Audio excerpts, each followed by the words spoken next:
This man was struck by lightning 7 times and survived every single one. His name was Roy Sullivan.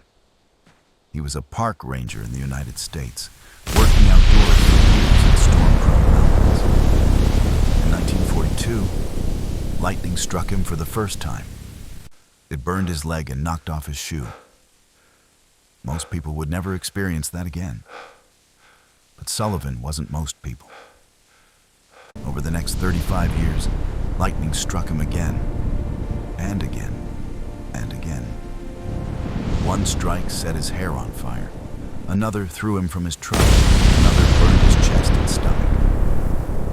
By the 7th strike, even his colleagues were afraid to stand near him during storms.